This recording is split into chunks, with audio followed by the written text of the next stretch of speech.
Today at 1, the Chancellor is expected to use tomorrow's budget to increase the amount people can have in their pension pots before paying extra tax. It's thought the figure will increase for people to £1.8 million over a lifetime. That's up from just over £1 million, but there are questions about who this will benefit. The changes to pensions, they should help a number of people who were perhaps weighing up what they wanted to do in terms of staying in work or capping what they were paying into their pensions, but they're not the only group that needed to be supported, and the budget needs to look at this in the round. We'll be looking at the challenges facing the Chancellor in tomorrow's budget. Also on the programme, Eleanor Williams is jailed for 8.5 years at Preston Crown Court after falsely claiming she was the victim of an Asian grooming gang. The devastation left by the earthquake in Turkey. Now UK engineers fly out to help assess why so many buildings collapsed. And the public swimming pool that's being heated by a tiny data centre in Exmouth. And coming up on the BBC News channel, a privilege to play him, but that didn't stop him winning. Jack Draper faces and beats Andy Murray for the first time in an all-British battle at Indian Wells.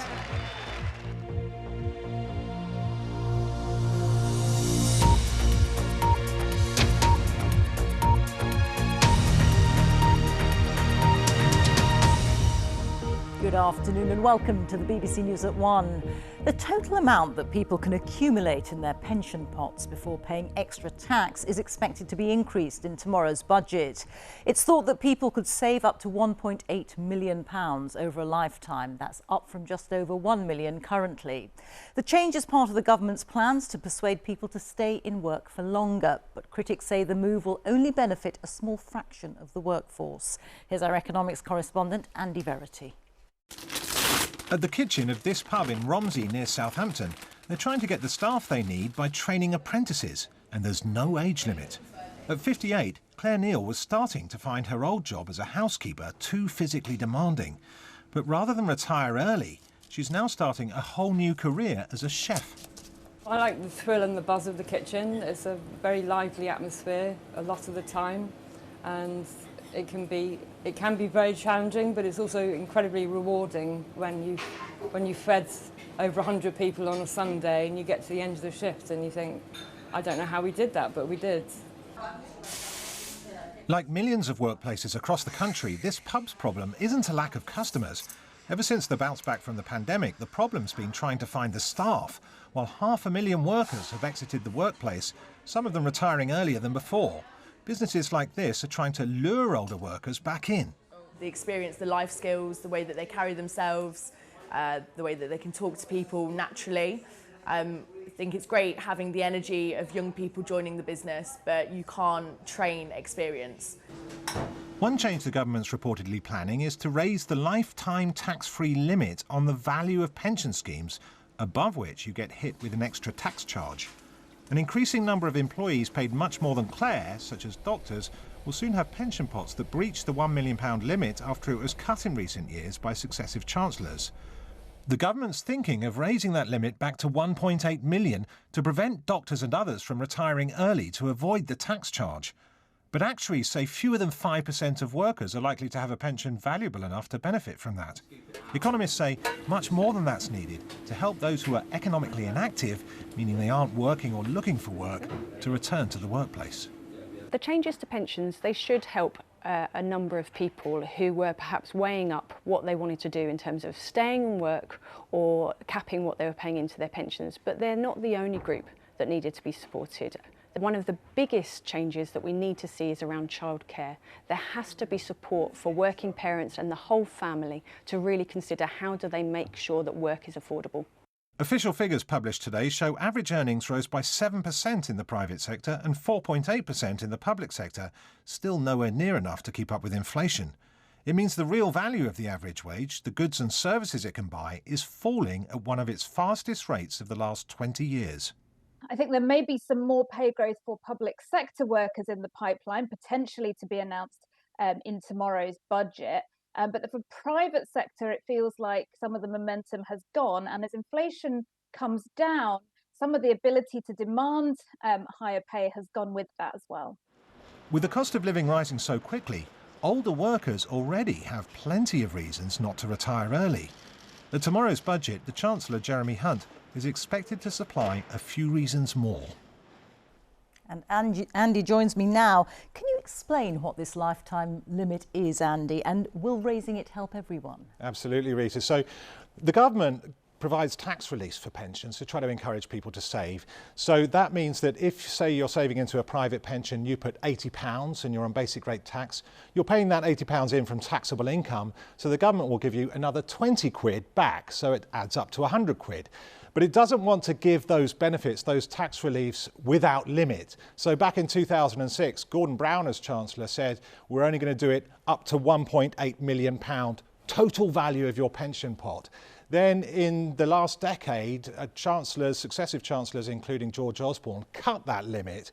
And now it's reached the point where high-paid people like doctors are bumping up against it because their pension pots are worth more than £1 million. And the BMA have been lobbying to raise this limit so doctors aren't faced with this choice. Well, if I carry on working, I'm just bringing myself a tax charge. Because if you bust the limit, you get a tax charge, another 55% it can be on a lump sum, or another 25% on top of your normal income tax rate.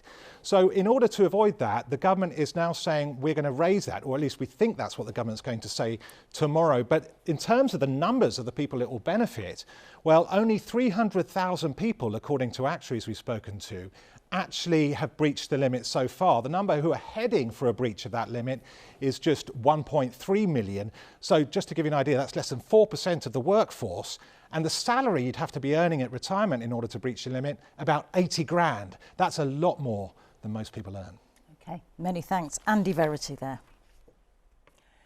Well, our chief political correspondent, Nick Eardley, is in Westminster for us. And Nick, what will the Chancellor be hoping to achieve with tomorrow's budget?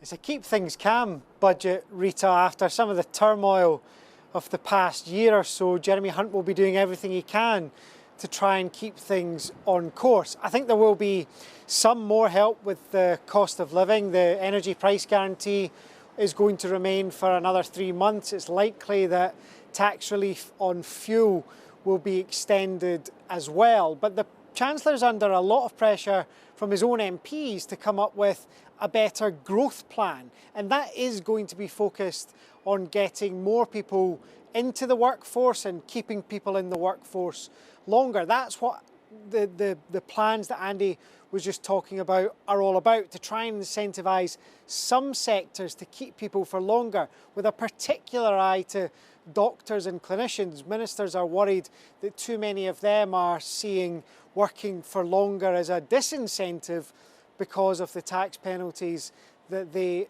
are facing. So there's that. I think that Conservative MPs who were hoping for tax cuts are going to be bitterly disappointed. In fact, corporation tax is going to go up as planned. There might be some tax incentives for bigger companies to invest in the UK to try and assuage some of those Tory MPs. And that's because the big plan that, or the big priority I should say, that the Chancellor has is getting inflation under control. That's his number one thing. It's the thing that this government thinks it's going to be judged on. He's hoping that tomorrow's budget is a bit dull, but there's always interesting stuff in there, Rita, and it matters to all of us. Nick, many thanks. Nick Eardley there. A woman who falsely claimed that she was raped and trafficked by an Asian grooming gang has been sentenced to 8.5 years in prison. 22-year-old Eleanor Williams from Barrow-in-Furness was found guilty of perverting the course of justice in January. Our correspondent Nick Garnett is outside Preston Crown Court for us now. And Nick, tell us what was said in court. Right, so when Eleanor Williams went to the police claiming she'd been drugged, she'd been attacked, she'd been abused and she'd been a victim of a sex gang in Barrow-in-Furness, there was one slight problem. She was lying. Williams was a fantasist. But police had to deal with her claims seriously, and they arrested one man and questioned others. One man was charged with rape. Far-right activists came up to Barrow-in-Furness to protest on her behalf. But as the investigation went on, holes started to form in her claims. She created social media accounts that had been completely false. She pretended to be in places that she never was, and even her own sister testified against her. At one point, she claimed to have been attacked by a hammer. It then turned out that she'd bought the hammer herself before injuring herself and posting the photographs on social media. Now, she's been sentenced to 4 years in prison, another 4 years on licence, that she'll be released and still be on licence, with big restrictions on ever owning devices that can connect to the internet. It's a serious crime. Judge Altham explained to the court why he was treating it so seriously. The harm of this offending extends to an undermining of public confidence in the criminal justice system. We are aware that sex trafficking of young females does occur. There is a risk that genuine victims will, as a result of this defendant's actions, feel deterred from reporting it. People may be less likely to believe their allegations. The effects of this are long-running. The 3 of the men who were accused have tried to take their own lives. Racial hatred in Barrow has been on the rise, and the effects are still being felt there. OK, Nick, thank you. There's been no let-up in demand during the junior doctor strikes, according to the group that represents NHS trusts in England. NHS providers says the pressures on the health service remain high despite the 72-hour stoppage. It's the biggest strike in the history of the NHS. Junior doctors make up 40% of medical staff, so their industrial action is affecting operations and appointments right across England. What they want is a 35% pay rise, with their union, the British Medical Association, saying that pay has fallen by a quarter in real terms in the last 15 years. But the Health Secretary, Steve Barclay, says that's completely unaffordable. The 3-day strike began yesterday morning and will continue until 7 a.m. on Thursday morning. Here's our health correspondent, Catherine da Costa. If you're underpaid and know it's safe, fair pay. Fair pay! Out on the picket lines for a second day in what's described as the most extensive NHS strike yet. Like thousands of others across England, these junior doctors at St Thomas's in London say years of pay erosion has led to this. Every day is a battle. I firefight, and I've actually had to reduce my hours because of burnout. And now, because I'm less than full time, I can't afford to pay my mortgage. We're losing doctors at a rapid speed because of the working conditions and the pay. The Doctors' Union, the BMA, says junior doctors are underpaid at £14 an hour for basic pay in the first year. That works out at £29,000 a year, but junior doctors can earn around 30% more in overtime and working unsociable hours. The average salary for a full-time junior doctor in England is just over £57,000. Consultants have been drafted in to cover key areas in urgent and emergency care during the 72-hour strike, but the impact on other services is expected to be significant, including to some cancer care. Carrie, a former intensive care nurse, said she had an operation to test for cancer cancelled because of the strikes. The impact is huge. I never realised how big it was. I mean, I had my first cancer was diagnosed about 6-7 years ago, and that waiting time is very, very hard. And I don't think until you've been through it, you can actually understand it. 6, 7, 8, come on, see, negotiate! Despite the walkout, some hospitals are managing to continue with some routine operations, but it's a mixed picture. The full impact and cancellations won't be known for a few days. One thing we're seeing that's different from recent strike days is the way that demand for care is really being sustained. In previous strike days, we saw that drop. So what that means is that the NHS is trying to keep things going. It was already overstretched, but it has fewer resources at its disposal. The government says the BMA's pay claim is completely unaffordable. It's urged officials to call off the strike and enter into pay talks along with other health unions in England and help bring this ongoing dispute to an end. Catherine da Costa, BBC News. The overwhelming majority of police officers and staff accused of violence against women and girls in a 6-month period faced no penalty or further action, new figures show. The data from the National Police Chiefs Council covers all forces in England and Wales between October 2021 and March last year. 1,500 were accused and only 13 of those accused were sacked. Our Home Affairs correspondent June Kelly reports. Wayne Couzens, the police officer who kidnapped, raped and murdered Sarah Everard. David Carrick, like Couzens, a firearms officer with the Metropolitan Force and a serial rapist. Their crimes have shone a spotlight on the issue of officers suspected and accused of violence against women and girls and how they're dealt with. This woman's former partner is a firearms officer with the West Yorkshire Force. Alice, and this is not her real name to protect her identity, says he subjected her to sexual violence and emotional abuse. I think it's scary, the fact that he's had little control of himself and then being able to go to work and get a loaded gun out and be actually walking the streets. Because clearly you think he should not be a serving police officer. I think he's a very dangerous individual. Alice says she made a series of complaints about her ex-partner to West Yorkshire Police, but she says no action was taken. After the BBC asked the Force for a response, he was suspended. The Force says it's referred its conduct in Alice's case to the police watchdog, and it's stressed its commitment to tackling violence against women and girls. When it comes to complaints, today's report by police chiefs shows that over a 6-month period, more than 1,500 officers and staff were accused of violence against women and girls.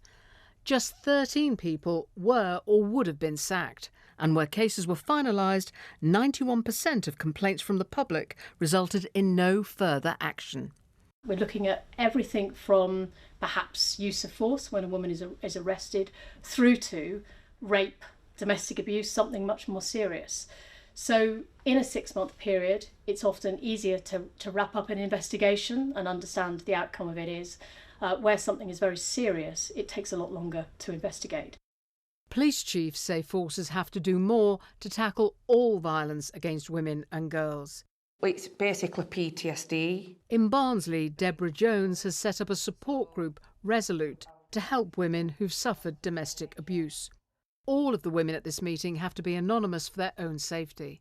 They share their experiences of dealing with the police. I found out in October who the officer was in charge of my investigation. I didn't get any more contact from her until January. She didn't respond to any of my messages. He assaulted me, tried to strangle me, and I was covered in bruises on my neck and my chest. A member of the public called the police, but the police didn't even take me back home. How do you think you were trapped, as in terms of things being explained to you, what was happening? The police officer that I had at first admitted to me that she weren't domestic violence trained, she were firearms. Second one, she were a lot better, but first in, it was just horrendous. Their local force, South Yorkshire, says it's regularly listening to victims and delivering specialised training to growing numbers of officers and staff. June Kelly, BBC News. The time is now 18 minutes past 1. Our top story this afternoon. Chancellor is expected to use tomorrow's budget to increase the amount that people can have in their pension pots before paying extra tax. And still to come. I'm here at Cheltenham, where one of racing's most famous festivals is about to get underway. Coming up on the BBC News channel, Pep Guardiola admits his time at Manchester City will be judged on success in Europe as they prepare to play RB Leipzig in the second leg of their Champions League last 16 tie.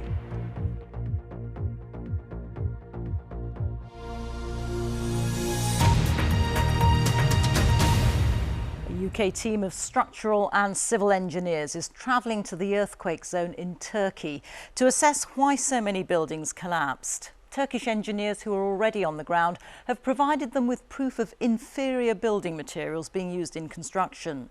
The team will produce a report in a matter of weeks designed to improve seismic safety when the area is rebuilt. Our science editor Rebecca Morell has more.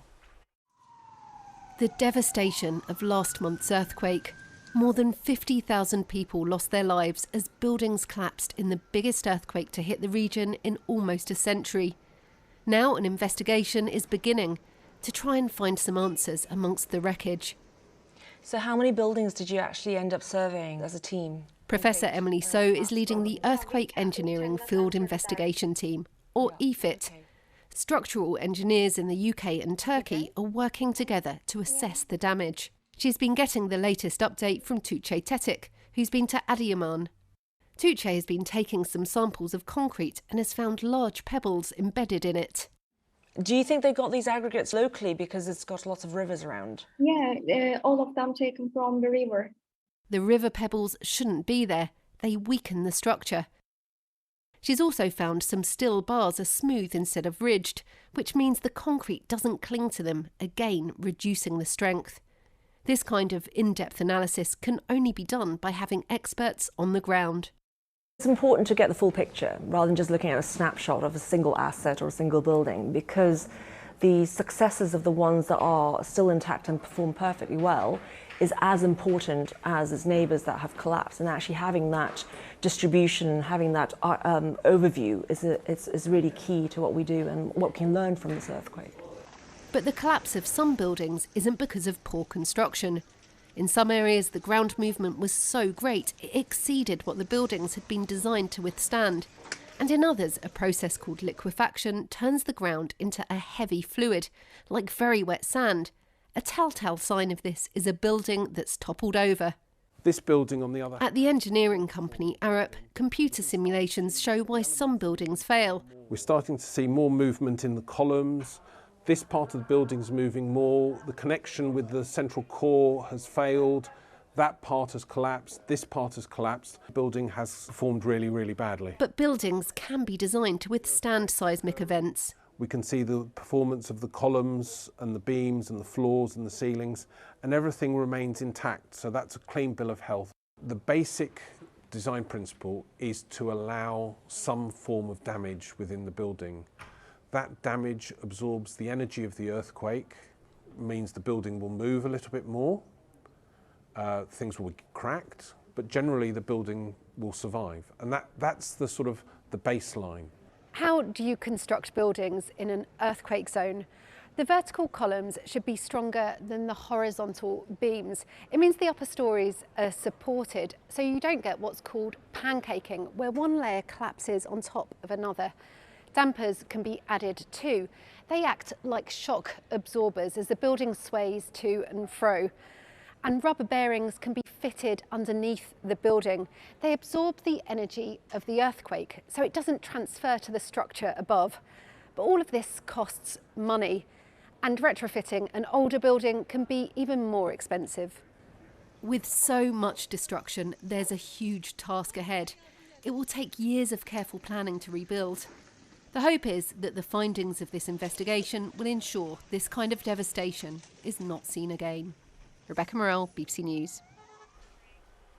A storm that's ripped through Malawi has left at least 190 people dead. Many died in mudslides that washed away makeshift homes in the country's commercial capital, Blantyre. The government has declared a state of emergency, as Richard Galpin reports. The heavy rainfall and strong winds brought by Tropical Storm Verity have caused significant damage in this area, and they've left many people dead. The police here say the rescue teams have been completely overwhelmed, leading the authorities to declare a state of disaster in the 10 hardest hit districts. According to the authorities, people have been swept away in the fast-moving water. Buildings have also been brought down, and some people have been buried in landslides.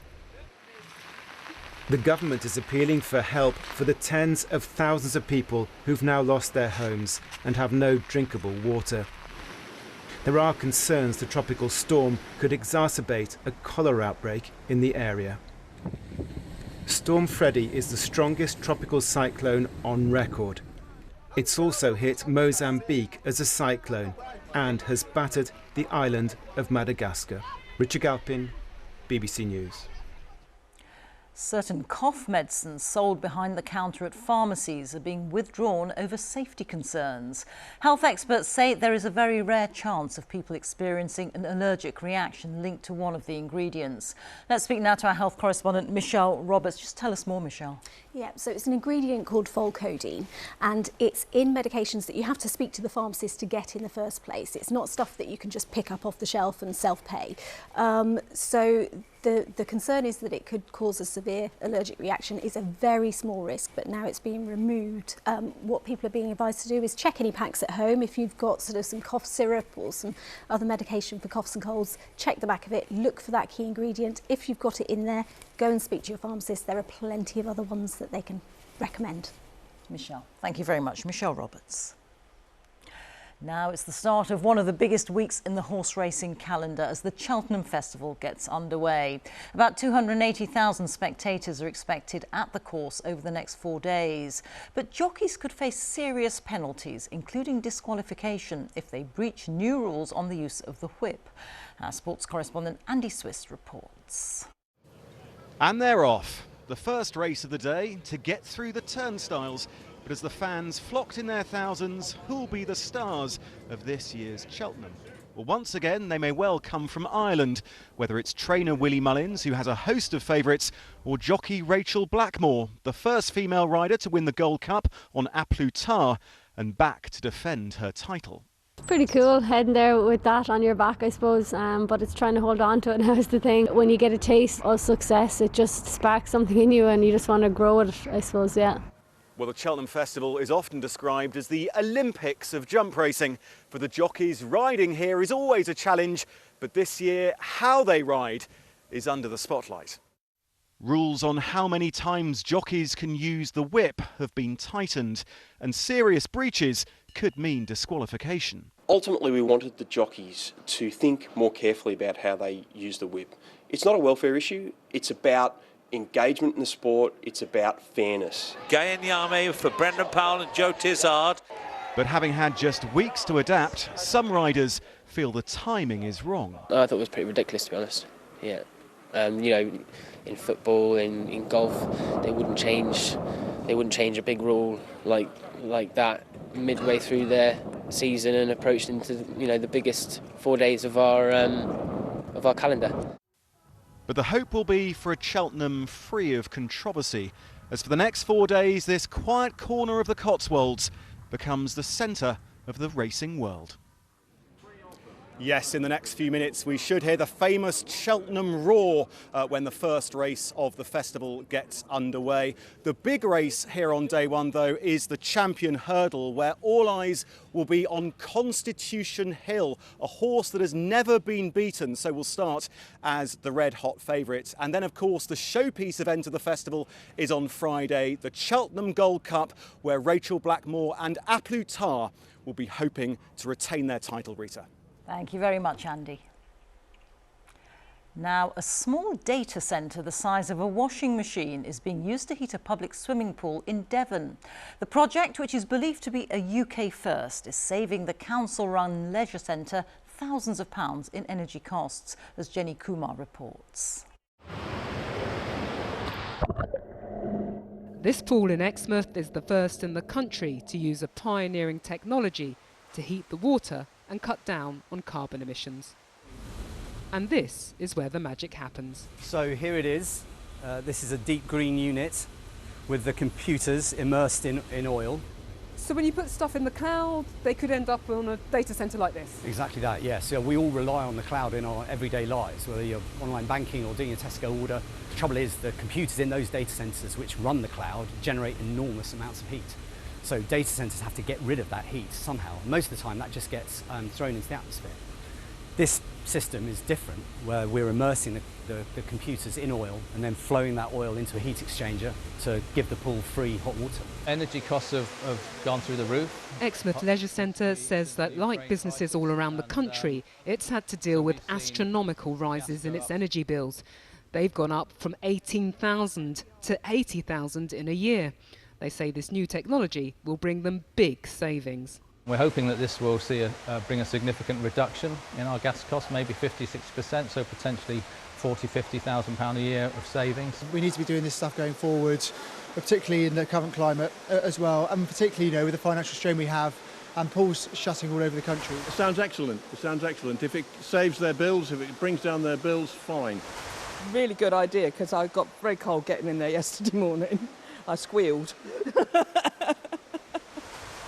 The governing body, Swim England, has warned that more than 100 pools across the country are under threat of closure or reduced services because of high running costs.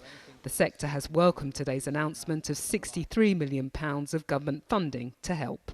So this funding is brilliant. It's really helpful. It'll allow us to look at investing in additional technology as well as the deep green technology, things such as air source heat pumps, so that we can move away from gas entirely within probably the next year or two. 7 other pools in England have also signed up to the heating scheme used here. The company behind it feel they're offering an innovative solution that can help keep the nation's leisure centres financially afloat. Jenny Kumar, BBC News, Exmouth. Time for a look at the weather now. Here is Chris Fawkes. Chris, what has happened to the spring? It's not my fault, Rita, that's all Well, I'll say. Might be. But yes, it's a lot colder today. If you've been outside, you must have noticed the change. For some of us, temperatures are actually 9 degrees Celsius lower than they were this time yesterday. Boomer, for example, in northeast England, 14 yesterday, just 5 degrees Celsius this afternoon. And there's some more snow to come as well. This is Argyll and Bute, just in the last hour with the snow coming down heavily. We've also seen some snow in Licky End in Worcestershire. The big chunky flakes here, well, temperatures were a bit above freezing, and that helps the snowflakes stick together, hence those big chunky flakes. And as we go through this afternoon, wintry showers for Scotland, Northern Ireland, Northern England, North Wales, North Midlands. Some of those are going to be heavy enough to bring snow right down to sea level, but there could be some accumulations of snow, just a centimetre or two across some of our higher hills. Wherever you are, it is going to feel quite cold.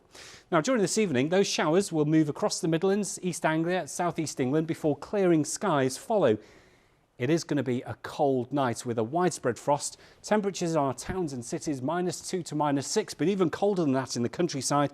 And where we've seen those showers, well, there's a risk of icy stretches as we start the day on a sunny note tomorrow. So plenty of sunshine initially, the frost melting away. Then we see a weather system bring thicker cloud and outbreaks of rain into Northern Ireland. Now you might see a little bit of snow mixed in with this just for a time before milder air pushes in. And temperatures in Belfast eventually will climb to about 7 degrees Celsius. Through Wednesday evening, we could see 1 or 2 issues as we see a bit more snow pushing into Scotland and also Northern England. It's some of the higher routes that could be affected by the snow lasting longest to the north of the central lowlands, where there could be a few centimetres building in here. So 1 or 2 issues, but eventually most of that snow that will be in the hills anyway will tend to turn back to rain as milder air starts to flow in. And really, through the rest of the week and into the weekend beyond, this area of low pressure is going to continue to send southwesterly winds across the UK. So with that, there'll be a significant jump upwards in temperatures as we head through Thursday.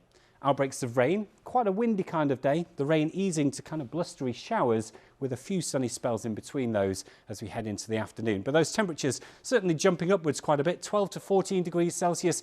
It's going to be a lot milder weather-wise through Thursday.